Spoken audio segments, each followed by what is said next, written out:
Facepalm True Believers, this is Modular Media's No Prize podcast where we talk the MCU, video games, merchandise, and of course, Marvel Comics and their distinguished competition. Distinguished? Distinguished competition! You sound like a character from the fucking Weird Al TV station from UHF. Yes, I am your host, Chris the Crisp Gaston, and with me, as always, is Simeon the Slick Scott. Hey, I'm the Vacuuminator. What's up? Hell yeah. We're going to talk about some Marvel stuff in this episode 2, issue 2, giant size podcast. Boogaloo. Yeah. So how was your Marvel experience this week? Well, I liked it, but I might be a little more invested in a DC thing that got a trailer this week. True, you are a DC boy. And I don't even like that. I'm not even really into that DC property. And that DC property functionally is just a bunch of weird offshoots of other DC properties. That's true. But also, realistically, that thing we're talking about, it's Guardians of the Galaxy with a DC skin. That's true. Because that was my initial thought watching this. It's like, oh, we have a new Guardians movie. Cool. It's almost like they got the guy who made Guardians to make it. And I could write it, direct it, the whole thing. We're talking about Suicide Squad, folks. The Suicide Squad, important distinction. I mean, it's the only Suicide Squad that matters. Oh shit, you just pissed off like one person listening to this. Good. Get better taste in movies. You're probably one of the people who was paying for the Snyder Cut. There's people begging for the air cut now, and I'm like, wow, oh no. No. Should we talk about that first? I mean, it's a Marvel podcast, but it is distinguished competition, and it's just a trailer.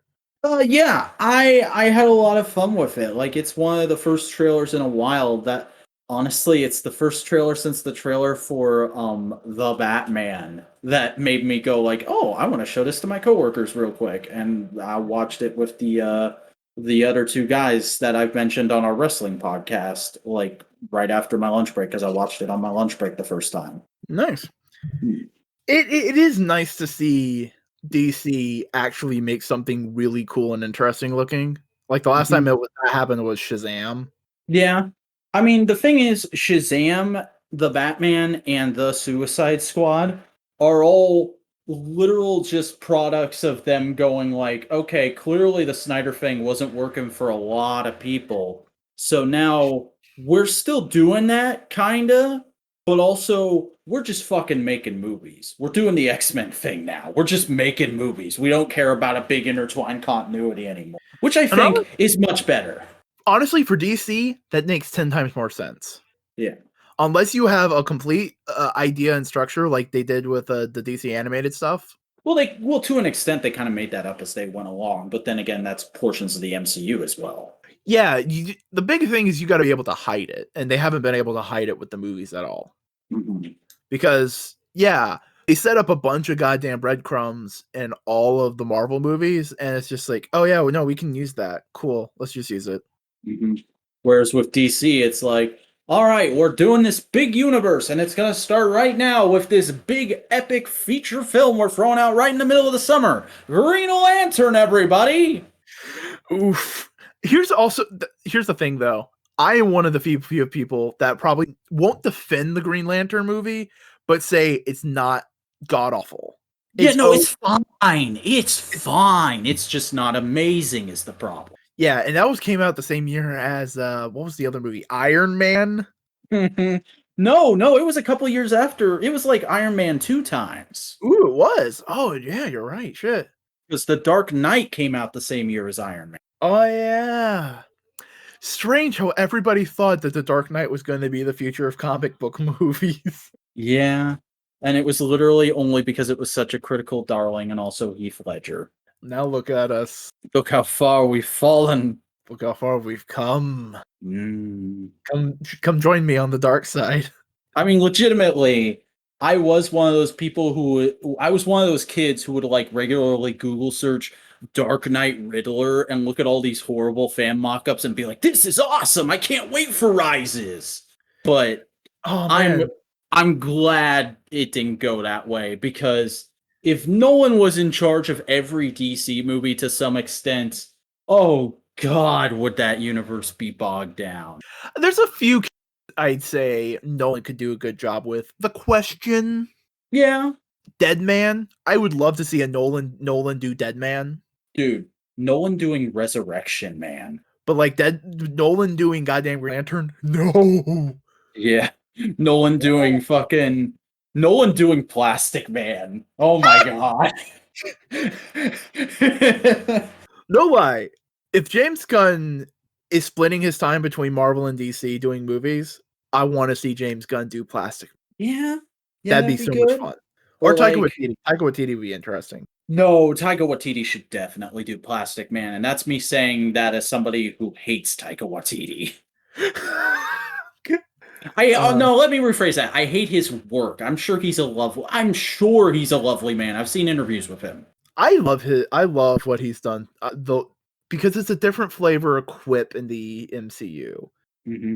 Because that's a big thing. Is like, yeah, Marvel movies are very quippy because Marvel comics are very quippy. Sure. But like, it's been the same kind of quip for so long that have this different flavor of quip just adds some nice texture to everything. Yeah. Yeah. Also, I can't stop thinking of Harley just going, "What are you guys doing?" She sounded so much more like Harley than I have ever heard her in the other two movies she's been in. Yeah, like legitimately, I used to think that that actress was a horrible choice for Harley Quinn, and like in one trailer, James Gunn low-key sold me on. She just needed to have that chipper voice. That makes Harley Quinn to me. It's just having that chipper optimistic voice. Yeah. And like just that softened up the horrible visual aesthetic they've been going with for her so much. And even then, they kind of cleaned that up some more within the trailer, because I've seen some screenshots of her, and she has a more traditional Harley Quinn style outfit, but it's more tactical. Which is a good look. It's a good look. It's very exciting. Also, the Doctor with just a bunch of tech shit coming out of his head is great. Goddamn, that looks really cool. There's gonna be a reason why I bring this up, but it reminded me of Spider Jerusalem. Also, Sylvester Stallone is playing a talking shark. Yes, he's basically going the Vin Diesel route with Groot. He wanted some big name actor to just say a few lines for funny things. And also, John Cena as Peacemaker is probably one of the goddamn best casting choices in all of WB's DC stuff. It's so good. Legitimately, every one of his lines in the trailer is a bang. I would suck so many dicks for justice. No, it's liberty. So many dicks for liberty. I love how he's just the fucking... Oh my god, bringing it back to Marvel, he's the fucking DC version of John Walker, isn't he? Yeah! John Cena as Peacemaker is what everyone thinks Captain America is. Unless you actually have read Captain America. Because here's the thing, and this can kind of take us into the Falcon and Winter Soldier discussion, I guess. The thing I love about Captain America is Captain America's stories are always about criticizing America. Like, yes, Captain America to an extent is fighting for America in all his stories, but he's always also fighting, unless it's like a fucking Nazi, which is a regular thing that happens, more often than not in modern stories, he's fighting villains who have a legitimate grievance with something that's going on with America these days. And Cap is saying, yeah, I can kind of see where these guys are coming from, but they're trying to fix the problem the complete wrong way. And that's what the writer is saying. Yeah. And even then, that's always been like a major motif with Steve Rogers as a character. I trying to remember if it was his election or if it was Watergate itself, but during the Nixon administration, the writers of Captain America went, he's not Captain America anymore. He's disillusioned with the country. He is tired of America behaving this, and he became Nomad. Nomad is probably one of the most interesting things about Steve Rogers is like, nah, fuck it. I am of no country. And that's an interesting thing about the character. He is loyal to America insofar as he's loyal to the people of which these ideals are for. And the thing is, he did that and like nobody noticed. But then, because I've got to bring this up because I'm a DC guy. Then, like 50 years later, in a backup story in Action Comics, Superman gave up his American citizenship so he could do something that wouldn't politically put America in a bad place, and people lost their shit. That's the benefit of Superman, though, because Superman is the first superhero. Mm-hmm. Captain America is like Marvel's second or third, even. Yeah. Because technically Marvel's first superhero is the Human Torch. But like, do you think we're ever gonna get original Human Torch in the MCU outside of that one background cameo? If we ever go back to the past in World War II. Man, could you imagine if they fucking got Chris Evans, I blanked on his name, if they got Chris Evans back to do an Invaders movie? That's the only time I would ever want him back, is to do an Invaders. And like, you'd have to completely redo the Invaders, because you do Namor, that Human Torch, Chris Evans, Bucky, because you make it before the train thing, and you put Wolverine in it. Yeah, that's exactly who I think of as the Invaders. And if you want to be cheeky, because you technically can, I'd say get a Ghost Rider and a tank. Or I forgot where I was going with that. But another great thing about that would be you could low-key use that to set up Fantastic Four just by ingratiating people to Namor. Yeah, Namor, you can never ingratiate people to Namor. He's fucking Namor. No. You make him seem like, oh, he's a bit of a dickhead, but he's the powerhouse of the team, so he's cool. So then when he shows up in Fantastic Four, everybody's like, it's Namor! And then he tries to kidnap Reed Richards' wife, and everybody's like, what the fuck? Namor! Stop being horny on Maine! Namor, it's current year. You can't treat women that way anymore. Namor, no! Namor, yes! And then Sue just fucking force fields his ass across the earth. Namor, no. Don't sexually assault people, folks. It's not nice. I'm surprised I have to say that. That's the world we're living in, friend. But yeah, Captain America is, and I think it's partially because a lot of writers recognize it's a character that's literally propaganda, but we don't want to just make propaganda, so we need to be more nuanced with it. And sometimes people go nuanced in a direction that I don't agree with. Like, there's one comic from the 80s, I think it was, Captain America like tries to break up a group of people fighting, and one side is like Nazis and one side is like Jewish people, and Captain America goes like, Nazis are fucking bad, but don't fucking fight people, it's dumb. And I go like, fuck you, Kirby would have your ass, bitch. That's I've never heard of that. That's interesting. It was a thing of people. It was when remember when the one Nazi got fucking punched in the video clip that everybody loves? There was some pearl clutchers going like, you shouldn't hit people even if you disagree with them to that extent. And someone wrote like a goddamn article, it's like Snopes it was, saying would Jack Kirby agree with punching a Nazi? And all of the articles going like, hey, Jack Kirby said fuck Nazi. Jack Kirby threatened to kick Nazi ass. Jack Kirby told stories at parties for the rest of his life with joyous glee of he killed Nazis in World War II. But no, a later writer in Marvel Comics said you shouldn't punch people with different beliefs, so that means you don't punch Nazis. I'm on Jack Kirby's side with this fucking Nazi. Jack Kirby and like low key, no, not high key, fucking high key. Jack Kirby and Joe Simon are such badasses. Like, they wrote the first Captain America story while being protected by the police in their studio because Nazis had issued death threats to them. And they were like, well, we're gonna fucking do it. And the police were like, you're fucking badasses. We'll watch your ass. American comics is written on the back of 4 Jewish men. Yeah? Because the 2 guys who made Superman, I can't remember their names right now, and that's real shitty of me to do Joe that. Joe Simon and Jerry Siegel. Joe Simon made Superman and Cap? No, it was Joel Seeger or something like that. Yeah, Suff and Seeger. Jerry?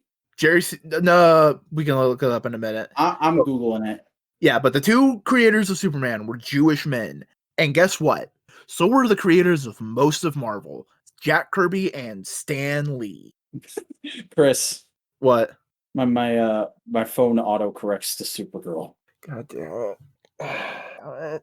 But Superman's creators are Jerry Siegel and Joe Shuster. That's why I said Joe Simon. Yeah.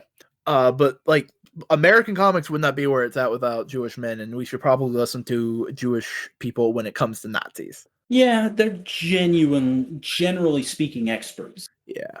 That's also why they're like a lot of like really cool important characters in Marvel Comics are Jewish. Like Magneto, The Thing, Kate Pryde. But we're talking about Captain. Why did she start going by Kate again? Because it was always going to be a thing, because in Days of Future Past, the future version of Kate Pryde was older, and when they started doing Marauders, she started feeling like she needed to mature some, so she started wanting to go by Kate. Oh, okay. It's been a thing that as she's going to get older, she's going to go by Kate. It's just now they went like, she's Kate now. So it's literally just a dude going, I'm not Bobby anymore, I'm Robert. Or Bob, or Rob, you know. Mm-hmm. But what's you up, look Ice at Man? He's so this is a minor quibble. It's not a big thing, but there was like a anthology of shorts about diversity that Marvel did with diverse creators, and one of them was like Hulkling and Wiccan throwing a superhero pride parade. It's going like, "Hey, look at all the gay characters we have in Marvel Comics. Isn't this kind of neat?" And I was looking at them and I was like, "Yeah, there's American Chavez, there's Hulkling, there's Wiccan, there's all these other. Oh, look, there's Bob, there's Iceman, there's this, there's that." And I was looking, I went like, "Where's Deadpool? Where's Deadpool? Come on, give me Deadpool's Pan. Deadpool is Pan. That's just a thing. Deadpool is Pan, and he canonically wants to suck Spider-Man's dick. And Thor's dick. Mm-hmm. No, Deadpool wants to get railed by Thor. Let's be real here. Deadpool would definitely power bottom Thor. Mm-hmm. But yeah, he wants to have very mutual sex with Spider-Man. Yeah. Unless the story is one where Spidey's a teen, then he's like, oh god, I'm sorry. Yeah. But that was a minor quibble. It's not even a quibble. It's just more of like, oh, I would have liked to see Deadpool there. Yeah. But should we talk more about Falcon Winter Soldier episode 2? Yeah, let's get into that a little bit. God, there was a lot this episode. Oh, so much. But we start off with John Walker immediately sympathetic because it's draped in Americana, and he's in a football locker room, and he's going by a locker, and he's talking to his best friends about like how nervous he is. He's talking to his wife. I'm pretty sure that's his wife. Oh, really? Okay. I think that's supposed to be his wife and his best friend, but he like takes his name, take the new name off the locker, and behind it is Jay Walker, and it's like, oh, this is his old high school. He's nostalgic, and it's just like, oh, and like when he's being interviewed, he's saying almost all of the right things, but then you jump to Falcon and Bucky, and they're going like, you motherfucker, this fucking guy. But and like, I love the subtle detail of him being like, I just want to get back to work. I just want to do the job. And his best friend is like, dude, this is the fucking job. Do you not remember the 40s? Do you not remember Steve fucking dancing around on stages like a dumbass? Yeah, it's to give hope. But like, this kind of hope is poison to an extent. And that's what US Agent's all about, is like, hope is good, but hope without criticism is poison. Mm-hmm. It's nationalism, and nationalism is never a good thing. Yeah. And like that's one of the main things with this episode, or I'd say that's the main through line with this episode, is just John Walker constantly trying his best and getting pushed back at every turn, and just getting ticked off enough to say one wrong thing that makes you go, oh, this guy's maybe not that great. No, but like that's kind of the point, in my opinion. It's like, oh yeah, definitely. There's only one Steve. Everyone else is trying to live up to the ideal of Steve. Even Falcon isn't perfect. Falcon in the comics and in this show is imperfect, and that's why he feels like he can't live up to Steve's legacy, because to everyone's viewpoint, Steve Rogers is a perfect man. We've seen his flaws and foibles, but we're not the this world. We're not citizens of this world. They've only seen what they've seen on the news and the propaganda. You know, it's again to make the comparison because I'm that guy. Steve Rogers is fucking Superman. His whole thing is that he gives a hopeful example for everybody to strive towards. He's running way up ahead and we're all a few miles behind him, and that's the way he always needs to appear, but that's not the reality. And because of that, after he leaves the world behind, everybody's still trying to live up to that reality, and that reality doesn't exist. It's unrealistic. And that's also what a lot of this episode's about, is just showing that unreality of that perfect ideal of Steve Rogers, of America, is because John Walker is up and about and he's doing his thing and he's putting his foot in his mouth every goddamn 5 minutes. Mm-hmm. And we follow Falcon and Bucky as they're trying to take down the Flag Smashers, which I'm kind of glad they took it from one dude to like a terrorist group, essentially.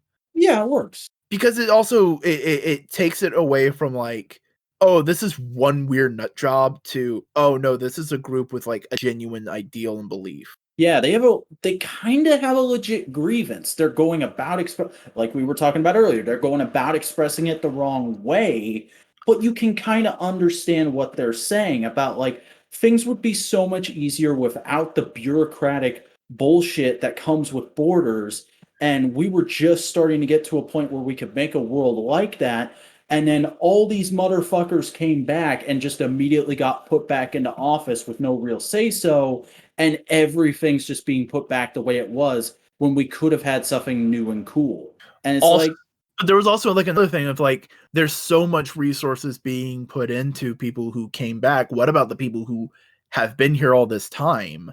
mm-hmm. Like, that's a genuine concern because, like, realistically, they've been in a disaster situation for 5 years. Yeah. It's God, it's fucking weird how like Marvel had a pandemic parallel built in before pandemic existed. Holy shit, you're right on that. That's right on the money. Like, Marvel can see in the future. Kevin Feige can see the future. It's confirmed, guys. We confirmed it right here on the Enterprise Cast. I don't know what voice I'm doing now. Wow. Well, see, I was making a Team 4-Star reference. Because I'm that fucking nerd. But yeah, no, this is great. There's a lot of really subtle world building towards that whole point. And like, my God, dude, I honestly really like the Flag Smasher motto of one world, one people, because it's scarily like ours. Yeah, because honestly, realistically, if the Flag Smashers existed, a lot of people would agree with them. And a lot of people do work in that way. And a lot of people genuinely, I believe orders are fucking bullshit. They're stupid. Mm-hmm. Like, I think it's pretty understood on this channel by this point that we're both pretty liberal guys. And Pretty like, I'm pretty much for a more worldly political agenda. I'm not a big nationalism fan, but saying like, oh yeah, we should just fucking steal shit and fight people and blow shit up to get us to a point where we're a more worldly, interconnected government. That's what we like to call a little extreme. See, you don't fight random people. You don't blow up banks. You don't blow up civilian places. You fight the state apparatus. That's what you do. Mm-hmm. Do it by voting, you do it by engaging in systems, and you do it by subverting those systems. You do it by unionization, you do it by making worker cooperatives, by making housing cooperatives. You basically take as much power away from the state as possible. You kind of need to do what a little group called the Black Panthers were trying to do. Exactly. Black Panthers are a prime example of this. Real world Black Panther, not MCU Black Panther. By the way, that White Panther joke was great. Oh, it's great. Oh, a few months in Wakanda, and you're White Panther. Actually, I was White Wolf. What? My favorite show, Black Falcon and White Wolf. That's real quick. We'll jump back to where we were, but that line, that little exchange, is one of the best goddamn commentaries on all of Black superheroes in comic books. Not just that, but like the way Black culture tends to function, and I feel weird saying that as a white guy, I'll admit, but like We're saying this kid from the outside looking in, essentially. Yeah. Yeah, but the kid says, "My dad says you're called Black Falcon." And immediately I'm like, "Oh, I get why the dad did that. He was probably trying to be like, oh, look at this guy. He looks like us and he's out here being a hero. What a great example. He's Black Falcon. Look at that. He's awesome. You got to take pride in him." And Sam's point is, I'm just a person. I'm just a person being a hero. It shouldn't matter that I'm black. And my brain immediately goes to like characters like Black Lightning in DC Comics. Because like he is one of the more prominent black characters in superheroes, and he's just called Black. And it's just like, the only one that's not necessarily fits that mold is Black Panther. Yeah. But he's kind of an exception to the rule because he comes from his own fictional country. Also, he's being named after a real animal, which is called a Black Panther. Yeah. But like Luke Cage was never Black Power Man. He was just Power Man. Mm-hmm. It's not like Steel is Black Steel, although that does sound like an awesome name now that I've said it. Black Steel is like just like burnt steel. It sounds like a Power Rangers villain, honestly. Like I could see that being like a character in the Boom comics. I am Black Steel, and I am going to eat the morphing grid or some stupid fucking fanfiction bullshit. Black Steel is the Sonic OC. But like, yeah, no, it's just a really interesting like way to talk about that thing in comics, because that's always been a joke, you know? It's like, oh, you're the black character, you're black whatever, you know? Mm-hmm. It'd be like if fucking Oliver Queen and Hal Jordan were Irish. Nah. We got all the Irish heroes in Marvel. We got Captain America, we got Banshee, we got Siren. You guys shake down pretty okay. No. I don't know how it is in DC, but Marvel tends to try and be a lot more international than... Nationalities just aren't really treated like a big deal in DC, I think, except for like a few fictional ones, like obviously Themyscira is a big thing in Wonder Woman books. But like, look at the giant size X-Men, and you have a German dude, you have a Russian man in the middle of a Cold War, which I think stuff like that in modern day gets overlooked a lot more than it should. It's like TOS Star Trek level representation. Yeah. You have Aurora being from I can't remember, Kenya, I think she's from. Yeah. Which, by the way, Wolverine's Canadian. Fucking something I realized both Stan Lee and Gene Roddenberry have in common the other day. They are both very worldly men who want to believe in a better society where races will be able to mix a whole lot better. They're really good on race politics. However, when it comes to gender and women specifically and sex, their attitude is yes, please. Yeah, I mean, face it, Tiger, you hit the jackpot is probably one of the most famous examples of that in comics. Not only that, but like Sue Storm and Gwen Stacy are both directly modeled after Stan's wife. Yeah. And here's the thing about Gwen Stacy. Stan didn't kill her, though. Yeah. Stan was away and they all killed her. It was like, why would you do that? Oh. Yeah. But it also took John Byrne until Sue Storm became a really... a character? Yeah, fully like contemporary style character with going like, no, she's Invisible Woman now. She's not Invisible Girl. Mm-hmm. Which is really good, really cool, really solid. And like, I'm trying to think, other than Jean Grey and Sue Storm and Wasp, I can't think of any other early Marvel like 60s era female superheroes. Mm-hmm. And even then, they were all pretty timid, pretty held in the background. Yeah. It wasn't until like, I'd say the 80s when that started really popping off with like Monica Rambeau, She-Hulk, fucking Walters, Rogue. Like the X-Men's probably one of the best groups that have just really went full force. Nah, ladies are badass. Fuck it. Yeah. I'm like, yeah, agree. I love the kind of woman who can kick my ass. Yep. But back to Falcon and Winter Soldier. They're tracking down the Flag Smashers, trying to figure out what they're doing. They get to a warehouse outside of Munich, Germany. They're infiltrating. They're doing the whole thing. There's a great moment where Falcon just jumps out of the plane because he has a jetpack, and then Bucky goes like, God damn it, I guess I gotta fucking do this. And He's gonna do a superhero landing.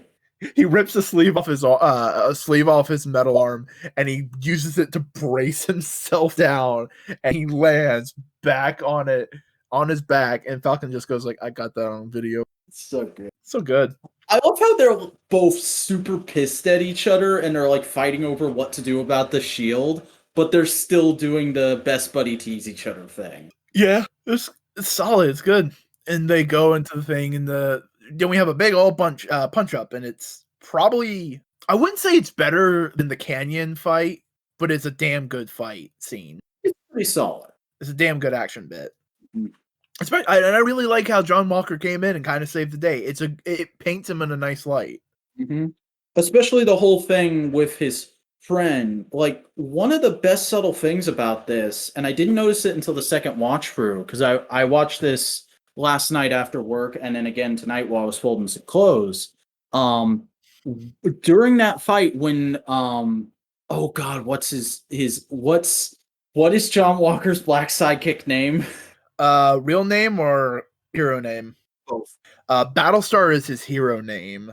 Yeah, and I love how Bucky makes fun of that. I just remembered that. Lamar Hoskins.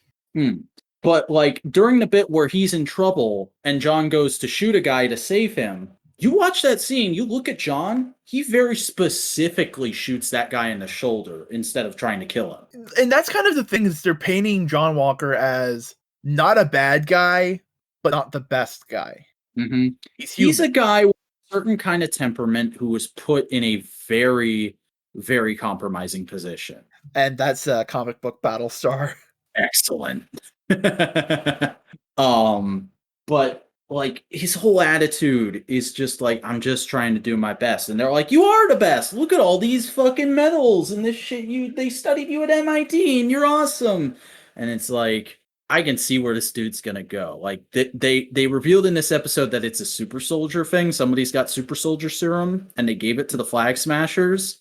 I'm willing to bet there's going to be a scene towards the end of this series where after being shit on for the whole show and everybody and like maybe at some point Falcon or somebody will get mad at him and just be like, you're never going to fucking be Steve. Stop it.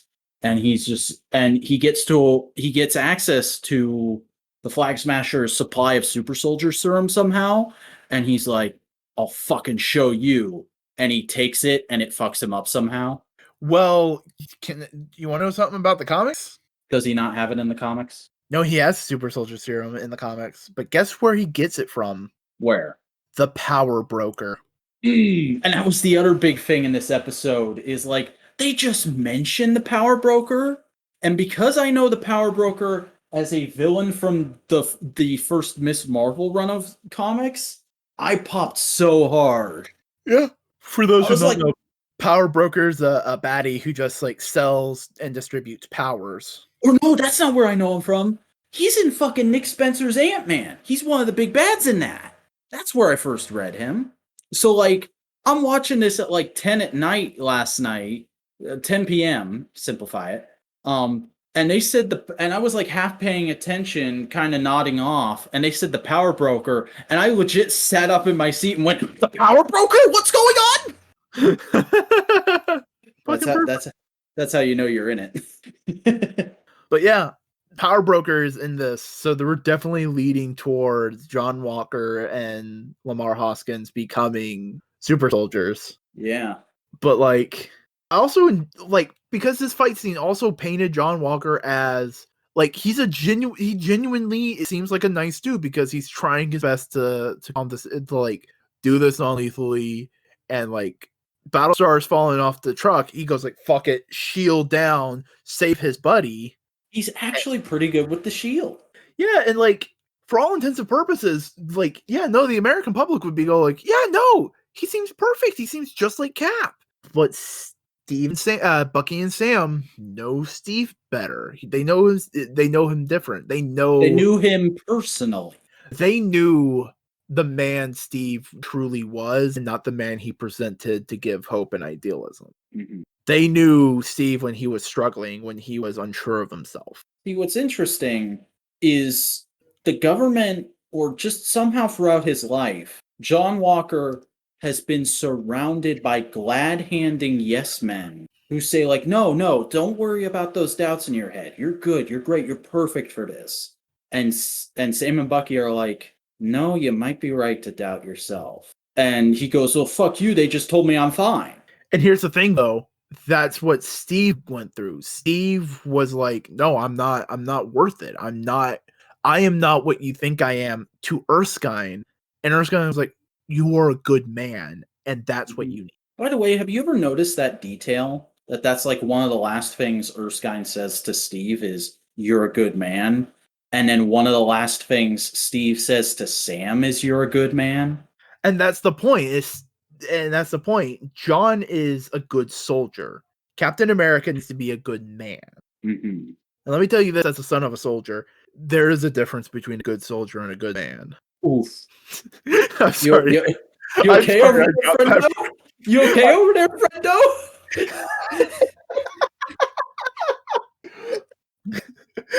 It took me a second to realize how much of a brick drop that was. It's like, oh. I mean, I knew you guys didn't have the best relationship from some other shit you've said, but like, damn, okay.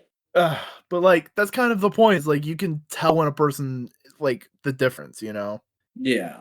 And that's kind of what this is going on about. It's like, mindset you have to be like John Walker is you have to be kind of a yes sir, no sir, follow instructions, do as you're told kind of soldier. Steve isn't like that. And Sam and Bucky even make that point to him in this episode. Yeah, we're free agents. You have government responsibilities. You can't do what we can because at the end of the day, you wouldn't be able to cross a border to save a starving person. We can. That's the difference. Mm-hmm.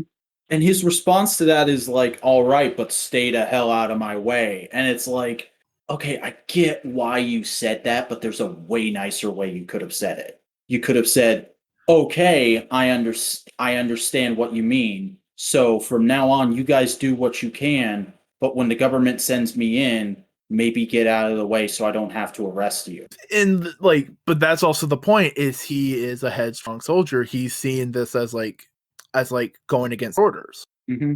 You know, he's the guy who, after hey buddying somebody at the gas station, would come home and complain to his wife, I don't understand. I gave that guy all the invitations and was so nice to him and did everything I could to roll out the welcome mat for him, and I don't get why he didn't want to be friends with me. Fuck him. But it's like, what was I about to say? Fuck me. John Walker is the perfect midpoint between Steve and Nuke. Yeah? Like, that's kind of what John Walker is. He's that fine line, jingoistic nationalism, like, follow orders to the letter of the law kind of thing. And Steve is like, no. Like, follow ideals, follow hope, follow this. And if orders be damned, essentially. And John Walker... I just realized how much I desperately want Nuke to appear in this show now that they have the Netflix rights back. That'd be so good. That'd be a fucking get. Imagine like, oh, they're fighting, they're about to get to the power broker, and power broker goes like, no, you're not gonna fight me. You're gonna fight the guy I've been supplying with his recent drugs. And all he says is, take a red. Because I'm pretty sure he didn't die in Jessica Jones season 2. I know he showed back up there, but I think he was like, don't fucking come near me. I'm an addict. I need help, but you guys can't get involved with me because they're just going to do the same shit to you. And then the government dragged him off. Yeah.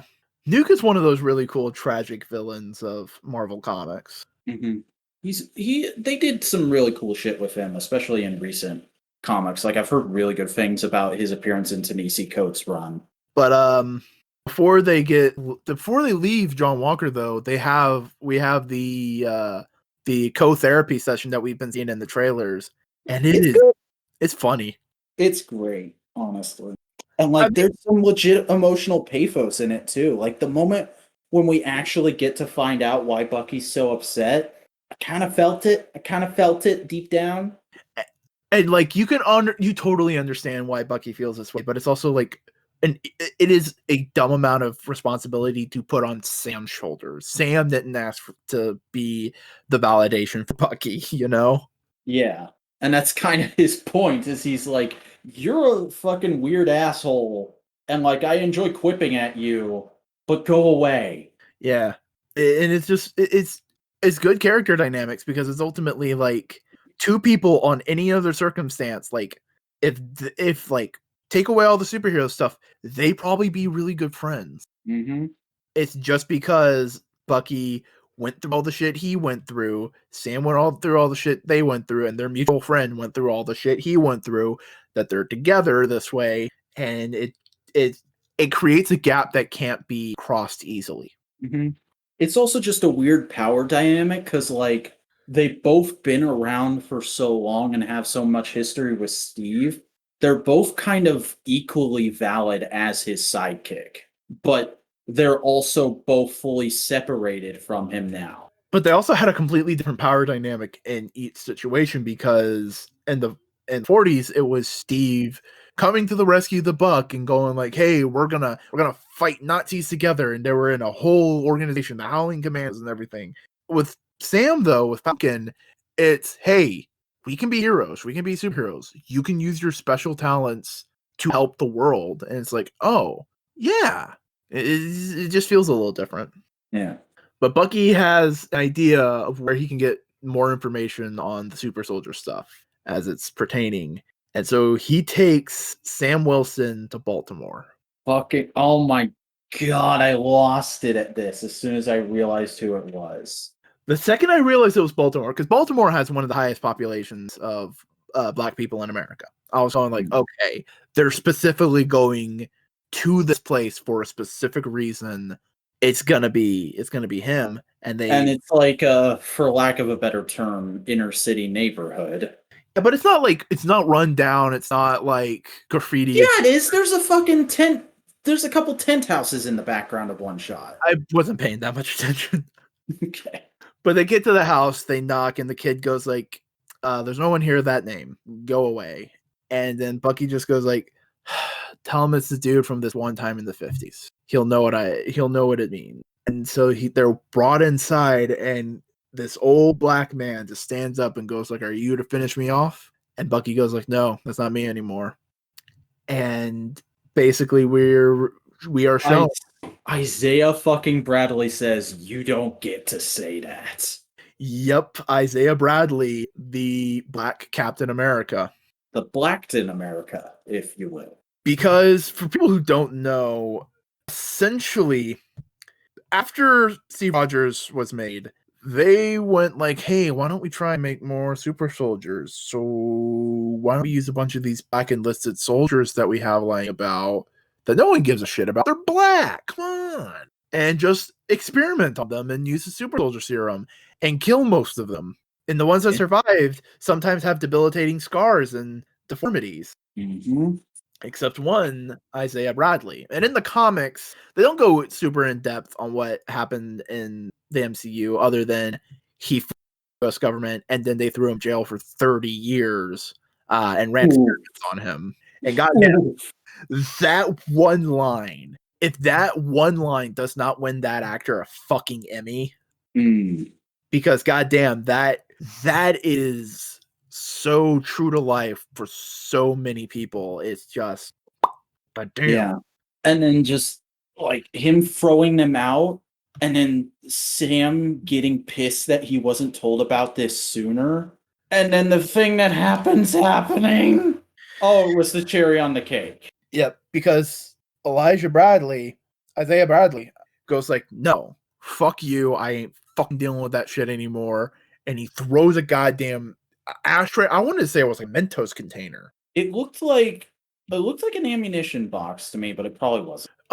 Through a wall, and that's when Sam was like, he's a fucking super soldier. What the fuck?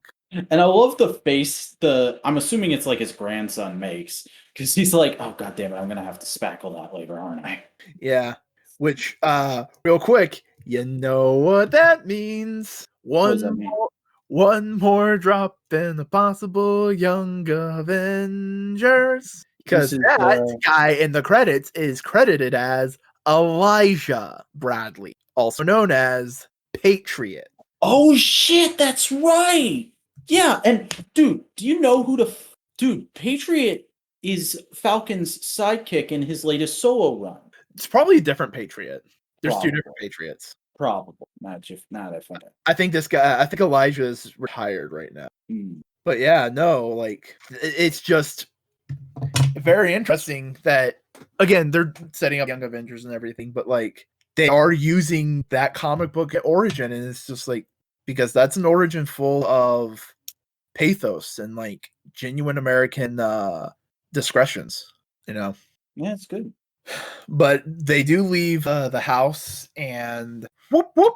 Yeah, and like the fucking second Sam starts yelling, you can see the car start moving in the background. Yep. And like the entire time, Bucky is going like, guys, stop it. No, he's fine. And it's just like, good on you, Bucky, using your white privilege in the right way. Mm-hmm. And the one cop has to go, do you know who that is? This Sam Wilson. And he's like, oh, Mr. Well, it's another fucking dipshit white guy, just like the banker in the first episode. Just going like, oh, I didn't recognize you without your costume. I'm so sorry. Could I get a selfie? It is legitimately the dialogue version of I'm not a racist, I have a black friend. Yeah. Because that's kind of what it feels. It's like, oh, I didn't recognize you without your goggles. Oh god, that's probably the thing in the MCU, isn't it? I'm not a racist. I love the Falcon. Ugh, I'm not a racist. I think T'Challa's cool. There's totally teenage white girls in this universe going, I'm not a racist. I have a crush on King T'Challa. Oh god, there's definitely some white-ass white boys who fucking try to learn Wakandan. Like there's weebs trying to learn Japanese. Oh my god. Yes. Give me the fucking MCU one-off side story about a kid who's super into Wakandan culture and has like fucking shit from Wakandan TV shows plastered all over his room. You know that's a thing. Mm-hmm. But oh no! I got the order of it wrong. What's up? Therapy sessions after this moment in the show. Yeah. I thought we were just jumping around a little bit there. Yeah, we're jumping around a little bit now, I guess. But Bucky gets arrested instead because he missed his court-mandated therapy session. Yeah. Because it's like a parole session, essentially. Mm-hmm. And then fucking John Walker shows up again trying to help, but doing it in the dipshittiest way possible. Just being like, no, it's fine. I brought his therapist to him. Also, could you finish up? Because I totally want to assign him to my unit. I totally want him to help us. And goddamn, they're walking out of the police office. 2 guys, high strung. One just got arrested. One is a black man who got fucking harassed by the cops earlier that day. Whoop, whoop. They get his attention. He tries to get their attention. A goddamn police siren. Mm-hmm. Do you watch Black Nerd Comedy? I've tried to get into him a couple times. His stuff just isn't for me.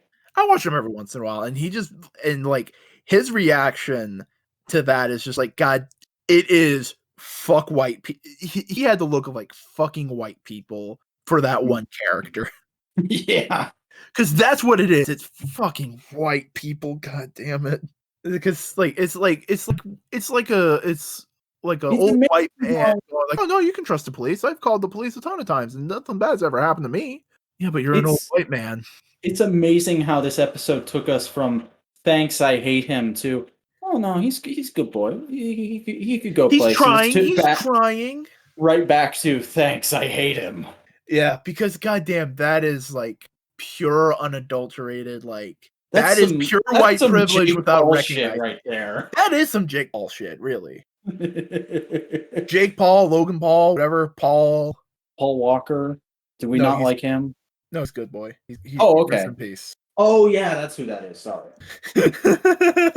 Go drive fast cars and have a new beautiful man. It's about family. Family. Isn't John Cena gonna be in those movies? He has been in those movies. Is he John Toretto's brother in those movies? Or is he someone else? I think so, yeah. I haven't seen any of those movies, so why am I talking about this? Hold on. Pause and mute your mic. And I'm back. I am too. So to quickly get us back into it, during the later scenes of this episode, do you see what I mean by this motherfucker kind of looking like Hangman Adam Page?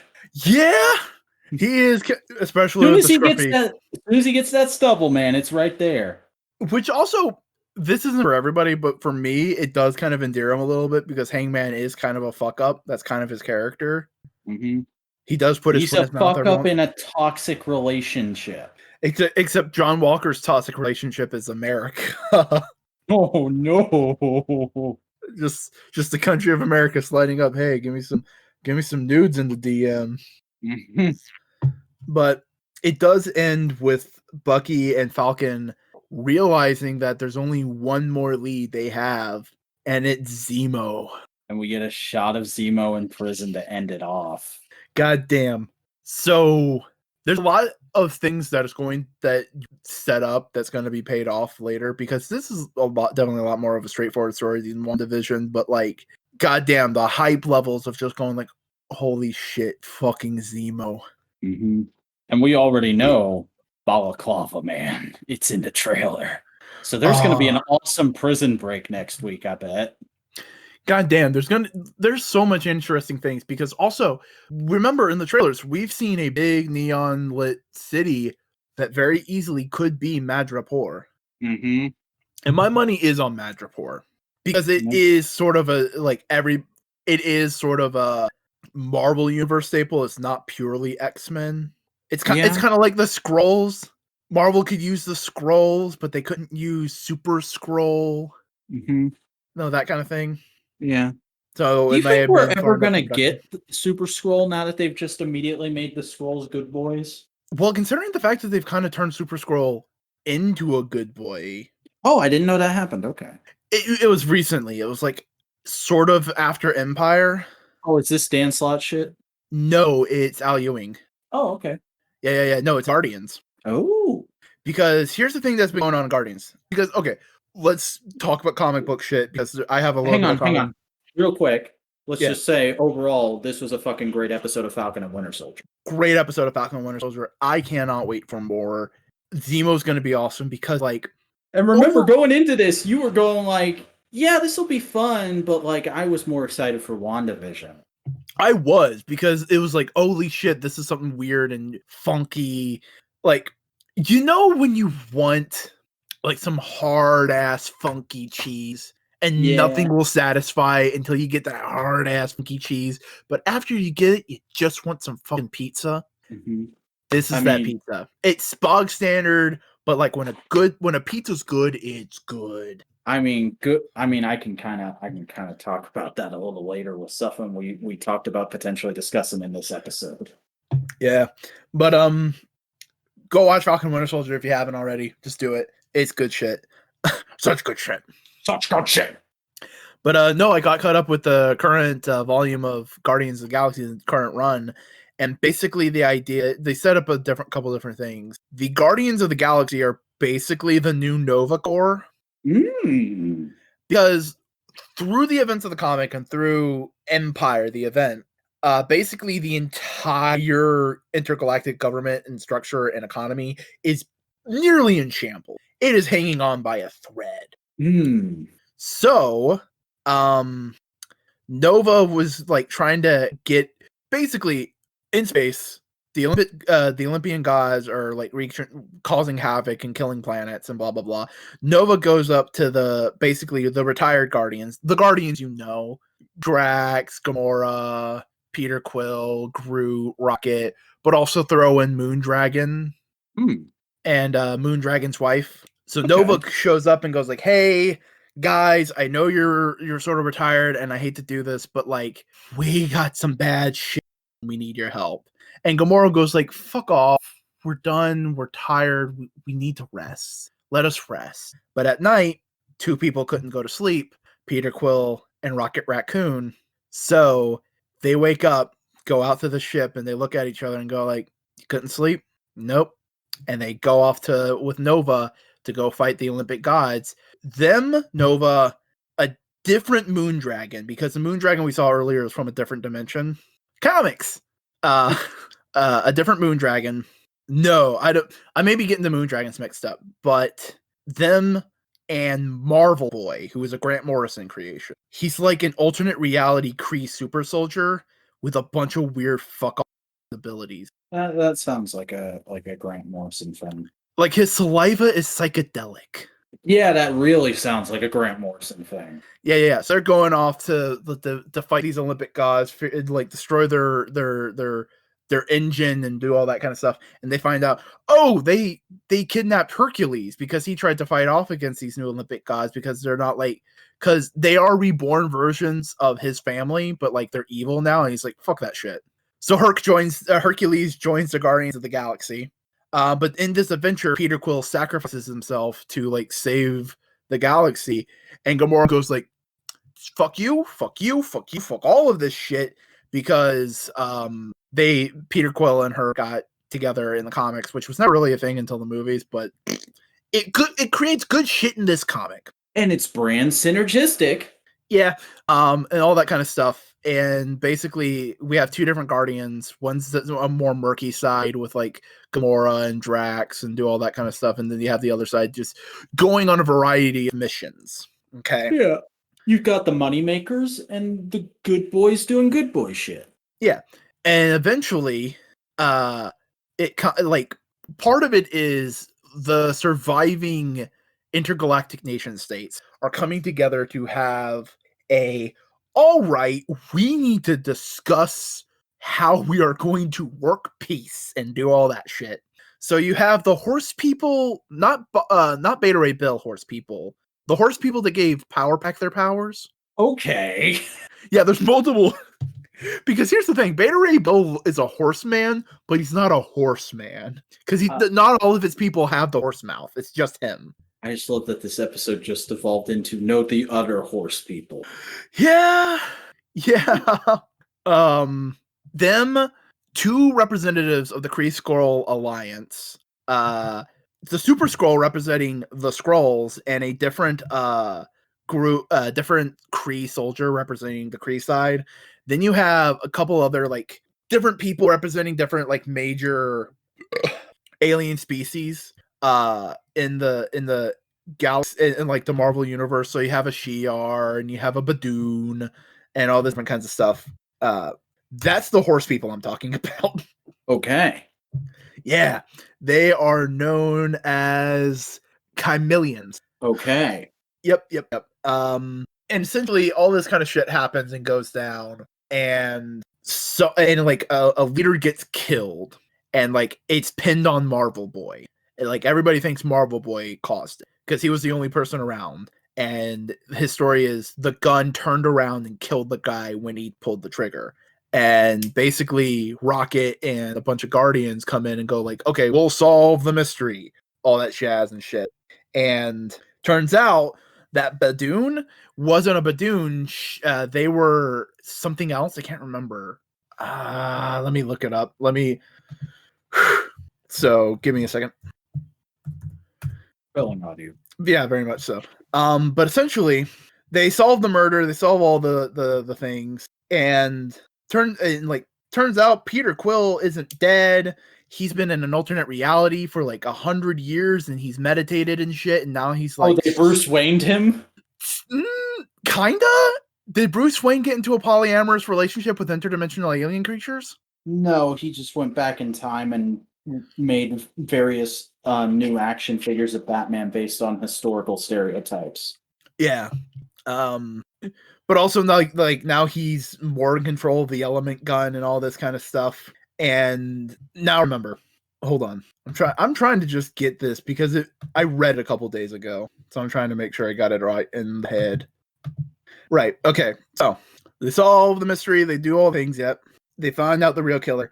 And then we get what happened to Peter Quill after he died, because he got sent to a different dimension and lived out 100 some odd years there. Basically, for lack of a better way to putting it, he found himself, and he centered himself, and he understands what the element gun is about. He figured he kind of became the ultimate Star-Lord, which is what he was intended to be. And he realizes all these different kinds of things, and he gets back into the real world on Spartax after it's been decimated by a null dragon, and they're fighting Null. Like, not Null, but they're fighting his symbiote dragons. And after a hard-fought battle, and they just go all out, he uses the element gun to, like, really save the day, and do all that kind of shit. And eventually, it's like they save the day, everything, and then basically the Super Skrull goes to Nova and goes like, hey, I know the Nova core can't be rebuilt right now. The galaxy is in too much trouble. The galaxy's too fucked up right now. But we need something like the Nova core to help rebuild the galaxy. And so that's what the new Guardians of the Galaxy are. They're basically a temporary Nova core. You're acting Nova core. They're the acting Nova core, featuring Star-Lord, Nova, Richard Rider version, Drax the Destroyer, Moondragon, which, by the way, Moondragon recently has had 2 different versions. There's one from a more perfect universe and one from 616, who's fucked up a little. And the fucked up version was like pissed off at this perfect version, going like, "You're a fucking perfect version of me. Fuck you." And the perfect version goes like, "Yeah, no, I've been wanting to help you." And they fused their souls together, so they become one Moondragon. All right. And a cool like metaphor for self-love and improvement. But the perfect Moondragon was married to her universe's Captain Marvel, and she was like, "No, fuck you.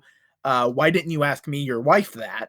And she's like, "No, you know why? Like, you know it needed to be done." And that was but a B plot for for a couple issues, until Moondragon shared her telepathy brain bullshit, and Captain Marvel goes like, "Yeah, no, I forgive you. I understand why you did it. I just wish you would have talked to me," that kind of thing. Gamora's on the team, Hercules is on the team, Marvel Boy's on the team, Rocket Raccoon, Groot, and Quasar. Okay. It's a decent lineup. Yeah. And Kl'rt, the Super Skrull, is also a member of the Guardians. In fact, I think... Yeah, there we go. Here is Kl'rt in Guardian costume. Is spoilered. Hey, look at that boy. Yeah, so he's a good boy now. Indeed. And also, I'm pretty sure Hulkling and Wiccan are also going to kind of be members of the Guardians of the Galaxy. Hey, good for them. Because they're in space now, because Hulkling's controller of the Kree Skrull army, and Wiccan's his husband. But yeah, no. Mom, can I go to space? Will Peter be there? Yeah. All right, I guess he's responsible. Ha, she doesn't know Peter's a hippie now. Also, Groot's back to more his like traditional Groot status, because for a bit he had like the mohawk and could talk and actual sentences, and now Wasn't he's that like the Gary Duggan run? I think so, but now he's like he's Groot from the MCU. He's just Groot. I am Groot. Good. Oh, that was a fun thing, because they're fighting the Olympians. They're fighting the Olympic gods. So they're fighting Icarus, who is the god of thieves and traverse and language. Remember this. So the way they beat Icarus of the Olympic gods is Moondragon takes his mind into the language center of Groot's mind. And she states, "You cannot control language when there is a creature who has become beyond language." And you slowly pan out of the black path that Icarus is running around, and it just slowly pans out till it says, "I am Groot." Nice. It's a very Grant Morrison-y way to fucking solve the conflict of that fight. It's good. What comics have you been reading? I read 4 more issues of Hell on Earth. I'm a little over halfway through now. It is dreadful and wonderful.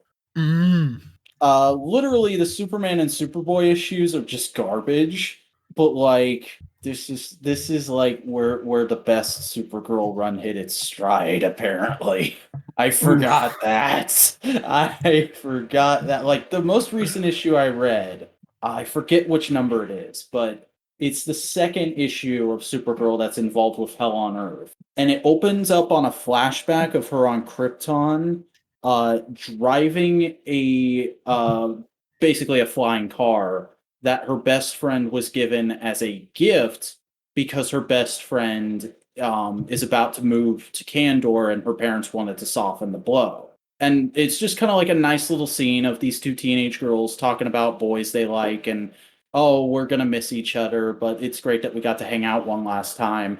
And then the narration just hits you with, and that was the last time I ever saw her. Boof, doof, and boof. Mm-hmm. Wait, And then she's moving to Candor? Oh, I'll get there. Okay, cool. And then it cuts back to the present, and Hell's expositing some shit about his plan to Kara. Because by this point, Kara's like full on. She's in the bargaining stage of her grief over Krypton. She's full on like, all right, this guy's fucking creepy and weird, but he says he can bring back Krypton, so I'm gonna do whatever the hell he says. And he's basically just expositing to her about his plan, and the narration is like this guy looks creepy as fuck. His face is super disfigured from all the shit he's been through traveling to Earth all this time. Because that's backstory we went into, and I think an issue of Superman. And like his voice is really weird and deep, but it has this piercing quality to it. It's kind of terrifying, but everything he's saying is exactly what I want to hear. So I'm trying to trust him. Right.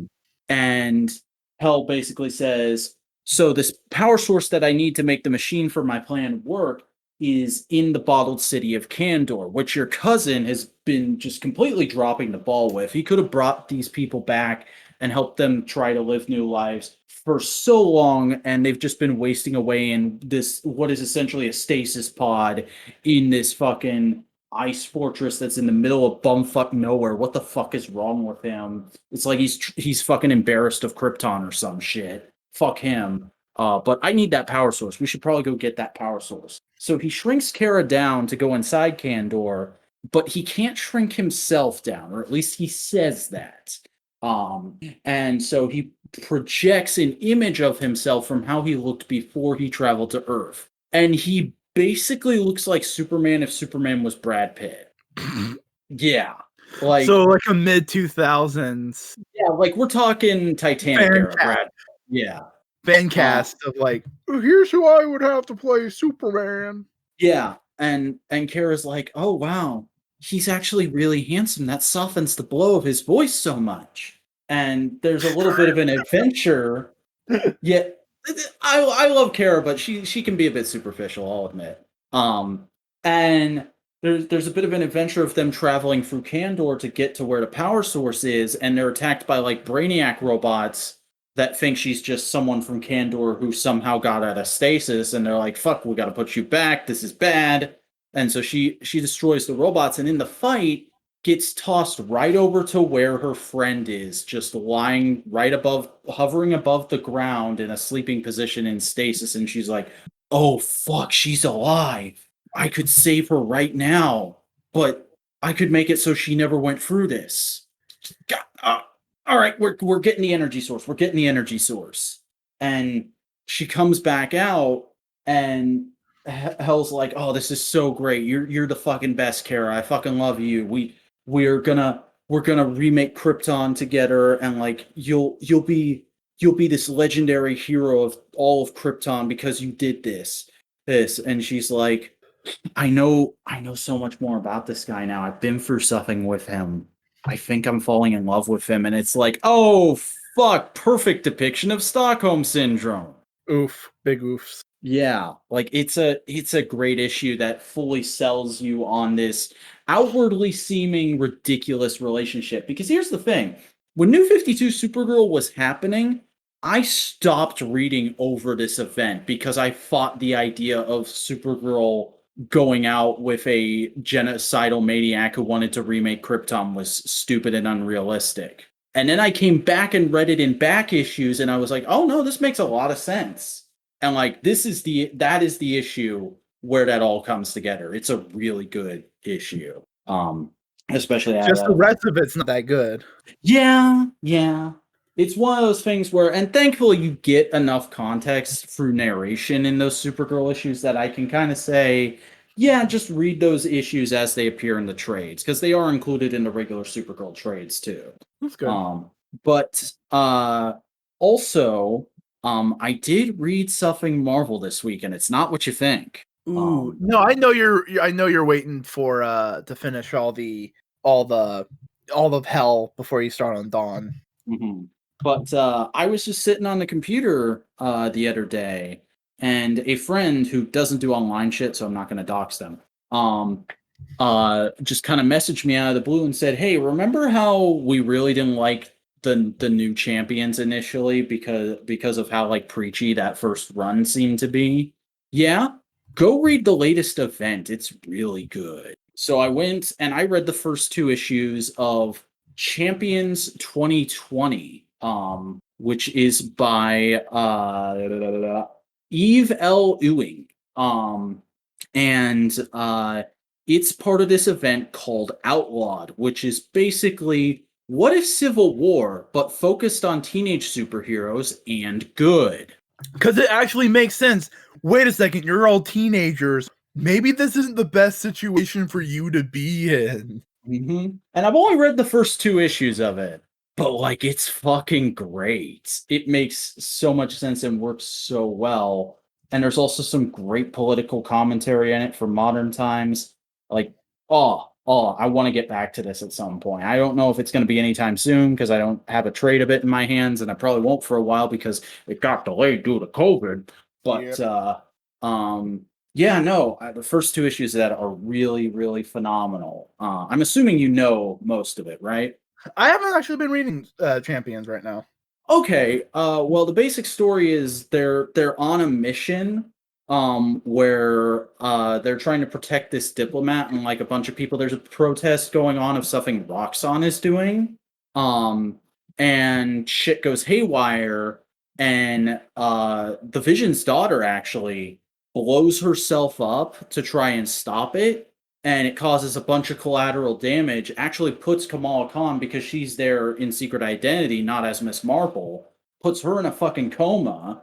And so the US government and Roxxon stirs up a whole thing about like, well, this wouldn't have gotten so bad if the champions weren't there. The champions are dangerous, okay? And they're all teenagers. Should we really be letting teenagers do this, putting themselves in danger like this and causing volatile situations like this to happen? And so, because Roxxon is a fucking big oil company, they fast track a bill through the US legal system and get what's called Kamala's Law passed, which is just the fucking best little bit of political commentary because Miss Marvel is unconscious for this whole thing and has no say-so in it, and they're just propping her up as the poster girl for this law of like, look what can happen to innocent teenagers when teenagers with superpowers are allowed to run around unsupervised. So they just completely outlaw teenage superheroes. It's not even you have to have a license. You have to have a responsible adult with you. It's just like, no, teenage superheroes, we're not doing that anymore. You got to be fucking 18 or old. And real quick, Miles Morales is part of this team, right? Yeah.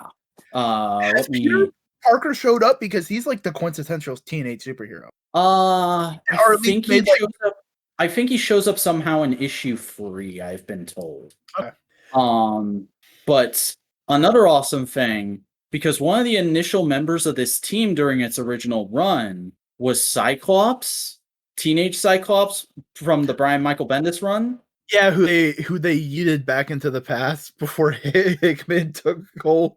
Yeah. But one of the best things about this is when they get into some deep shit in issue 2. You want to know what the cliffhanger for issue 2 is? Scott Summers shows up, slaps his dick down on the table and goes, the champions are now under the political protection of Krakoa. Oh, okay, now I'm fucking reading that shit. That's badass. Yeah, it's great.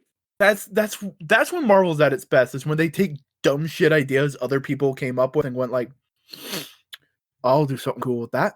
Thank you. Mm-hmm.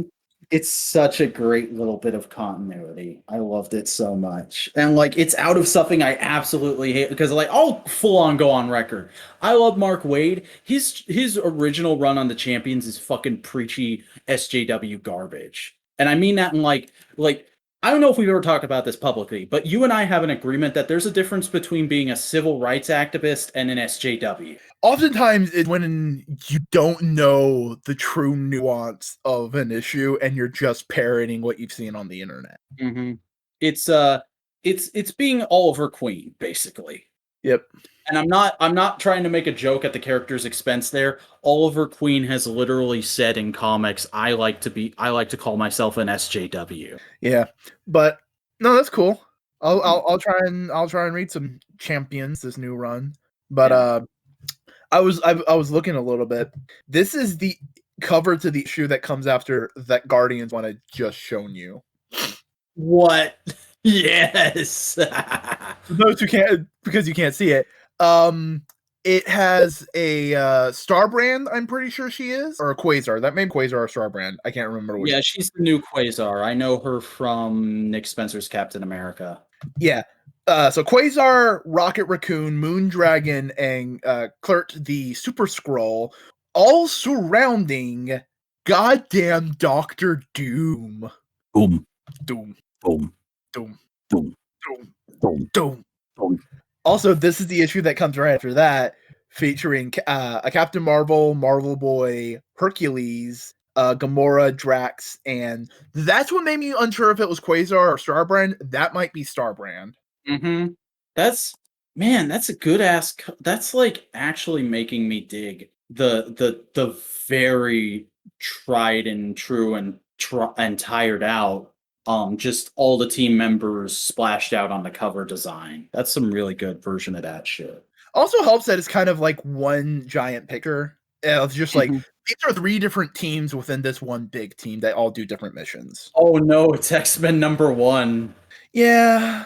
That's one thing I want to do one day. I know it's so dumb and I know it's like means nothing. It's not hard to do. I want to get every version of X-Men #1. every cover variation of X-Men #1. And you have them all lined up in a fancy frame on your wall. Yeah. Also, I didn't mention it. Hercules and Marboy are trying out a relationship in the comic. Good for them. Yeah. So Hercules is bi now. I don't think it was ever like a big they ever like made a thing of it before, but yeah. It makes sense.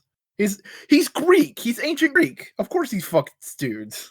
But no, you want to know what the comic I have been reading this week? What's that? I've been reading Transmetropolitan. Fucking excuse me? Yeah, Transmetropolitan. Okay, should you explain it to the audience what this comic is? I only tangentially know about it. I know it's like Grant Morrison's big creator-owned project. No. It's not Grant Morrison. Is it Alan Moore? No. Who is it? It's Warren Ellis. Oh, yeah, that's right. Oh, no. Explain. Okay. Transmetropolitan is a cyberpunk sci-fi comic published originally through a DC label called Helix that only lasted like 2 years. Oh, also, I just realized why I thought it was Grant Morrison. It's because Grant Morrison talks about it for like 20 pages in his autobiography. Oh, no, it's a very Grant Morrison, like, this is a comic book he would love to read kind of shit. Mm-hmm. But basically, it takes place in this big fuck-off cyberpunk city with all the cyberpunk trappings you would know. People doing genetic modifications as body mods. Religions popping up for any god number of things. Advanced technology, advanced AI, drugs, so many drugs, all of the drugs. Drugs to remove the side effects of other drugs. All this kind of shit. And we follow a character named Spider Jerusalem. The only way I can describe him is the first image you see him, he looks like fucking Alan Moore. This may not be the character I'm thinking of then from the covers. Oh, no. In the first issue, he goes into an apartment and he goes into the AI-controlled shower and says, I want to be very clean. And the shower interprets that as shaving and taking all of his hair off his body. Oh my god. Yes. So for the entire comic, Spider Jerusalem is a bald man. But Spider Jerusalem is a journalist, but not just any kind of journalist. He is a gonzo-style journalist, like Hunter S. Thompson. Oh.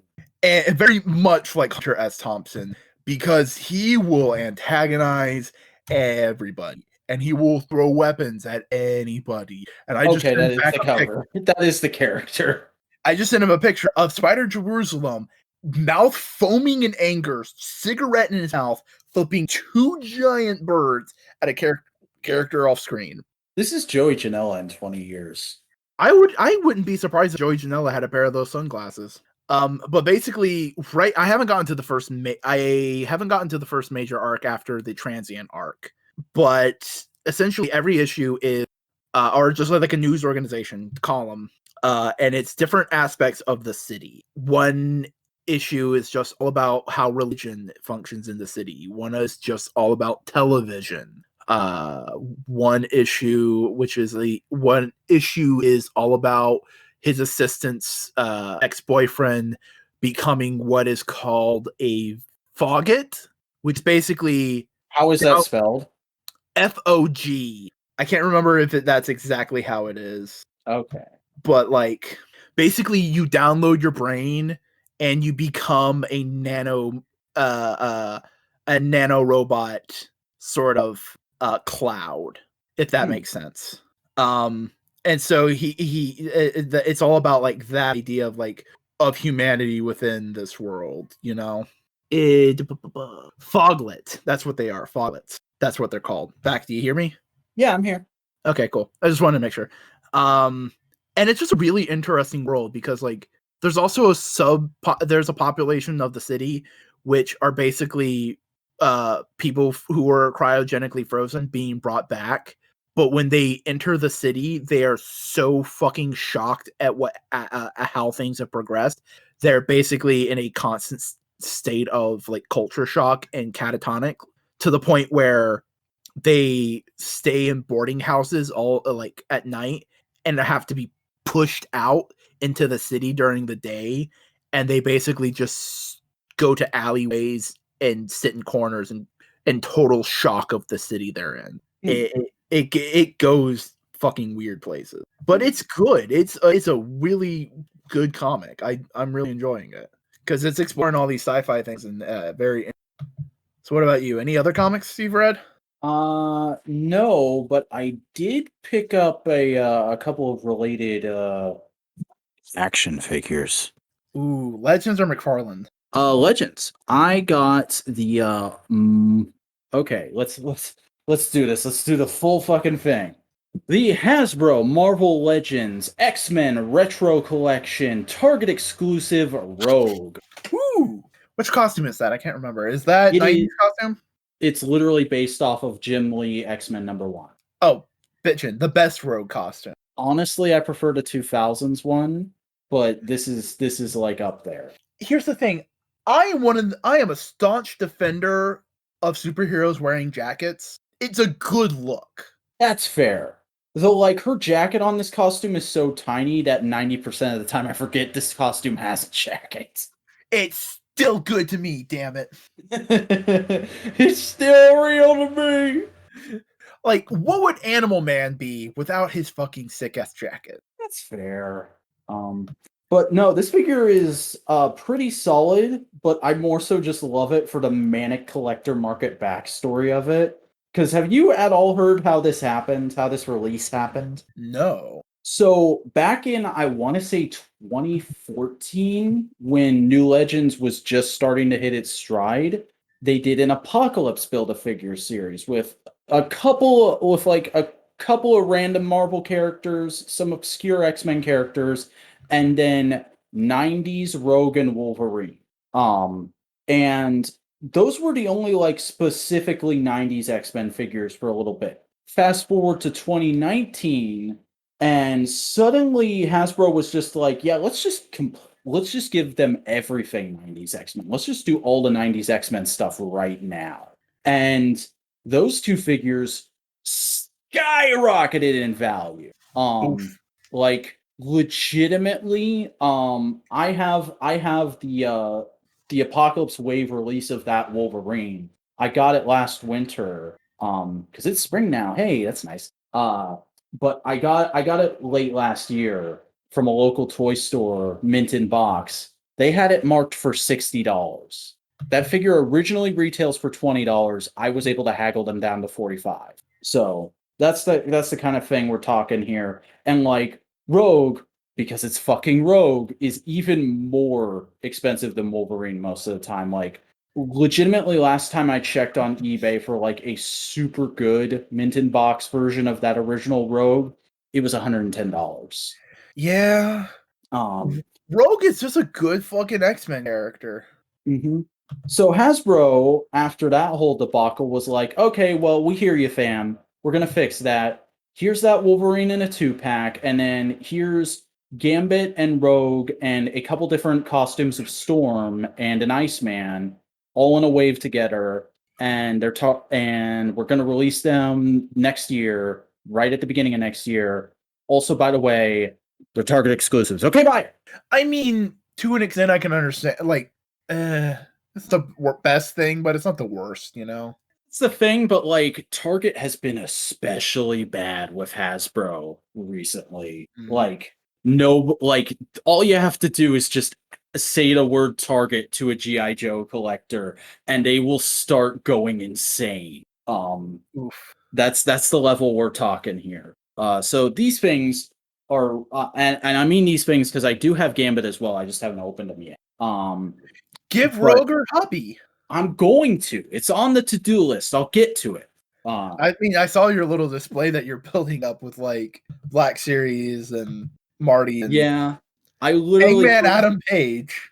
Yeah, just fucking. That was my night last night. I was like, I'm just gonna make my Friday nights the night where I get really drunk and open a bunch of action figures. It's gonna be my me night from now on.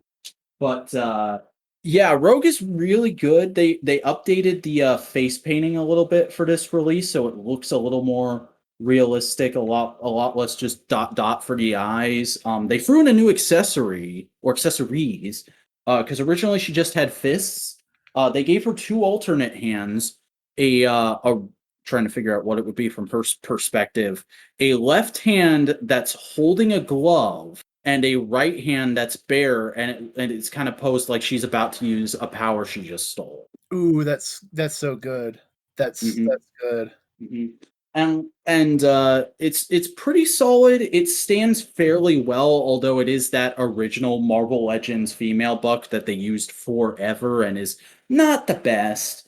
But like if you've had a few releases of this mold already, which I have, you know how to work with it. You can get it in at least 1 or 2 good poses, and that's all you really need. It's a solid Rogue.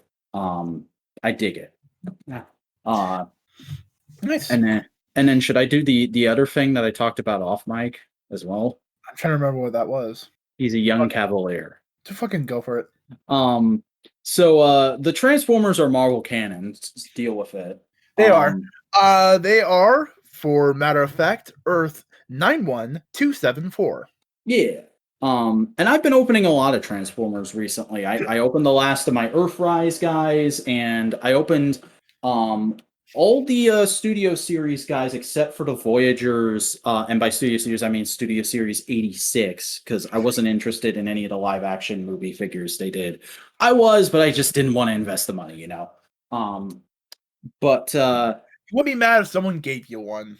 Yeah, like low key, I really want Blackout and Barricade, just because they're movie original baddies that I really liked as a kid. And Bone Crusher as well. Bone Crusher's awesome. But getting back to the 86, I wasn't really digging a lot of the Earthrise and Studio Series figures I had opened the other weekend. Just because like I don't need to be talking about Earthrise, that's old shit. But like fucking as far as Studio Series goes, Jazz is terrifying because he has a clear plastic hinge connecting his backpack / the roof of his car mode to the rest of his body. So like if you're not careful with him, he could implode. Cup is okay, but like his transformation is just frustrating enough that I'm like, I don't want to do it. And then Grimlock is great, but he doesn't do anything new and impressive. He's just like, here's all the best bits from all the Grimlocks we've had over the last 10 years, starting with the Masterpiece. And it's like, cool, but I'm not as blown away as I was expecting to be with this. And If anyone wants to know what I think, Blur. Also, Blur is the same kind of thing where it's like, yeah, this is great, but it's just a Titans Return figure with the correct paint scheme, and it doesn't have a headmaster anymore. And couldn't you realistically get in that head scheme by getting the Japanese release? Yeah. Like, the only reason not to do that, because honestly, having handled both molds, I think the Titans mold is a little more solid feeling. The only reason not to do that is just that the Japanese release is stupidly expensive now. Like, I think it originally was $30. It's something like $80 now if you go on eBay. But and then I just don't have Scourge yet. I've literally seen him nowhere. He's either on back order on most websites and in person just non-existent. Like I have seen one Kingdom Voyager in the wild. And then I found the entire wave of Deluxes and Voyagers once and bought them all. I've seen no Kingdom leaders in the wild except for at my local toy shop. And I didn't want to buy them then because they had a markup on them. And I've seen only the Studio Series Deluxes in the wild. I have not seen the Voyagers or the Leader Grimlock anywhere. So just haven't had an opportunity to get a Cyclonus. But I had a little extra money the other week, and I noticed that, well, everybody had a little extra money the other week, if you know what I mean. And I noticed that. Sorry, should have more. It's not pandemic. But I noticed that Hot Rod was in stock on Hasbro Pulse, so I just snagged him off of there, and I got to open him last night. And goddamn, if this is not the best Transformers action figure I've handled in like 5 years. Nice. Because, like, a bit of backstory. I have a real soft spot for Hot Rod. I've always really loved his G1 character design and have low-key wanted a G1 figure of Hot Rod ever since I first saw the movie when I was like 9 years old on a VHS. Like, I'm not super into Hot Rod as a character, but I love his character design. I've actually had a couple Hot Rod figures over the last few years. I had the animated one. Actually, fun fact, first ever YouTube video I did was a review of animated Hot Rod. That video is lost to time now. But I don't have that figure anymore. I got rid of it a while ago. And then I had the Titans Return one, and I got rid of it with the intention of getting the Power of the Primes one because it could be both Hot Rod and Rodimus Prime, and just never got around to it. So this guy comes around, and he's literally everything I wanted back when I was pining after G1 Hot Rods on eBay, and I got excited when they announced the animated figure. because it's literally like that animation model jumped off the screen. Looks exactly like him. It has all the articulation it needs to have. I mean, I could say, oh, I wish it had an ab crunch, but he doesn't need it. And like they worked in freaking butterfly joints on this thing. They didn't have to do that. Question: is it a masterpiece at a much more reasonable price? That's exactly what the fuck it is. Like I was looking at reviews of not the masterpiece Rodimus Hot Rod, but the second release that's just Hot Rod. This is literally just that figure, but boiled down to a Voyager budget with a few extra things in lieu of the fishing pole. Because, like, he has his little goggles that come down from that one scene at the beginning of the Battle of Autobot City. He has both his guns from the G1 toy. He has the welder he uses to put Cut back together. He has his buzzsaw. He has the Matrix, and he has 2 effects parts for blasting because he has 2 guns, and also they can clip onto his freaking exhaust pipes like in that one shot in the movie where he uses his goggles to see that the Decepticons are in the Autobot shuttle and start shooting it down. And he has an effects piece specifically to go over the Matrix so you can recreate the now light our darkest hour pose. It is so perfect. And the best part about it is the transformation, well, there's one step that did confuse me the first time.